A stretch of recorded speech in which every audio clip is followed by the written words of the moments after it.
Matin ensoleillé au Luxembourg et vent frais sur les bords de la Moselle. Le jour idéal pour découvrir les secrets de fabrication d'un crément bien connu, le fameux Paul Faber, ou Paul pour les intimes, qui fête ses 30 ans cette année. Dans les 670 hectares de vignes que compte le domaine Vin Moselle, les vendanges arrivent à leur terme.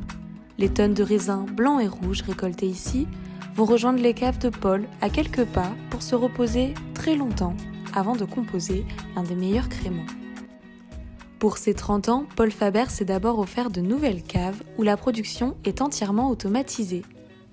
Après une période de remuage dans ces cuves, les bouteilles vont se retrouver à l'envers dans un bac à glace pour geler la levure qui s'est formée près du goulot. En fait, en haut, c'est la partie qui est gelée, c'est la partie avec la levure. C'est ça qui sort. Celle-ci est alors expulsée en phase de dégorgement où 6 barres de pression font littéralement exploser la capsule. Ensuite, la bouteille est complétée de crémant et le sucre est réajusté. C'est d'ailleurs à cette étape qu'on différencie les cuvées. Aujourd'hui, ces bouteilles renferment un crémant brut. En file indienne et sans fausse note, les bouteilles passent à l'habillage avec les nouvelles étiquettes Paul Faber qui, pour marquer son anniversaire, s'est offert une nouvelle identité visuelle. Une évolution qui ne passe pas inaperçue.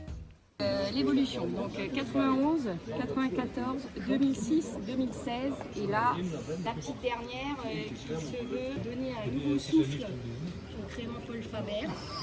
Depuis ce tout premier crément de Luxembourg en 1991, Paul entend bien dépoussiérer son image. Donner une image beaucoup plus jeune, plus dynamique, plus élégante. Et on parle aujourd'hui de casual chic, de lifestyle et peut-être aussi un côté plus féminin au produit que ce qu'on avait avant. Paul est alors un séducteur, de l'habillage de ses cuvées jusqu'à la finesse de son palais.